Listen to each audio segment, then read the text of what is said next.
আমি আসলে আউটসাইড পাঁচটা না খুঁজে আমি সোজাসুজি সুকচেন ভাইয়ের কাছে চলে আসলাম। এটা কি সত্যি?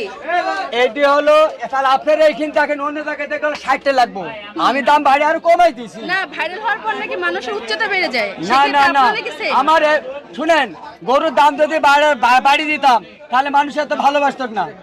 এবছর নাকি গত বছরের থেকে খুব দামে বিক্রি হচ্ছে গরু, এটা কি না সত্যি? না না না না, গতবারে ছিল গোস্ত দাম হতো 50 টাকা কেজি বেশি, আর খাদ্য খাবার দাম তো 2-4 হাজার বেশি বেশি না। এখন গরু খাবার খাচ্ছে, খাবারের দাম বাড়ছে, সেই জন্য মানে গরুরও দাম বাড়ছে। অবশ্যই। আচ্ছা, এবার তো সরকারের পক্ষ থেকে কোনো মন্ত্রী মিনিস্টার নাই, সাধারণ জনগণের উপর ওটা চাপিয়ে দেওয়া হচ্ছে আর কি।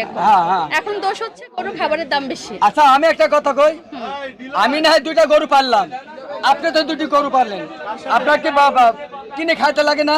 অবশ্যই। এই ভাই লাগে না, ওই ভাই লাগে না, সবারই এক গতি। হ্যাঁ, মানে কেউ একটু কম খায়, কেউ বেশি খায়। হ্যাঁ, হ্যাঁ। ঠিক আছে ঠিক আছে।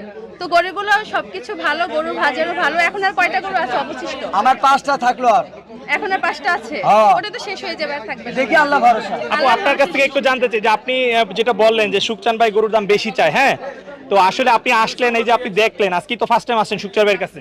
আসলে আমার সুকচান ভাইয়ের ভিডিওগুলো দেখা হয়, তো সেখানে দেখলাম যে মানে সবাই প্রশ্ন করতেছে গত বছরের তুলনায় এবছর হচ্ছে দাম চড়া। তো আমাকে সেক্ষেত্রে তো যেভাবে সবার গরুর দামই বোঝাচ্ছে, চড়া হওয়ার হ্যাঁ, চড়া হওয়ার কথা। তো আমি আসলে আউটসাইড পাঁচটা না খুঁজে আমি সোজাসুজি সুকচেন ভাইয়ের কাছে চলে আসলাম। তো আসলে তার কাছ থেকে জানার পর আমি অন্য দোকানে গেলে বুঝতে পারবো যে আসলে বেশি কিনা কম। আচ্ছা, কি মনে হচ্ছে সুকচান ভাই এখানে কি বেশি না কম? না, গরু অনুযায়ী দাম ঠিক আছে কারণ মনে হয়। সুকচান ভাই কিন্তু একটার পর একটা গরু বিক্রি করতেছে। অবশ্যই অবশ্যই। না, গরু অক্ষে এই যে মালটা যে দামে বিক্রি হলো, তো ঠিক আছে, গরু অক্ষে দাম ঠিক আছে, অত বেশি না যতটা আমরা বাহির থেকে শুনলাম। তো এখন সামনাসামনি এসে দেখলাম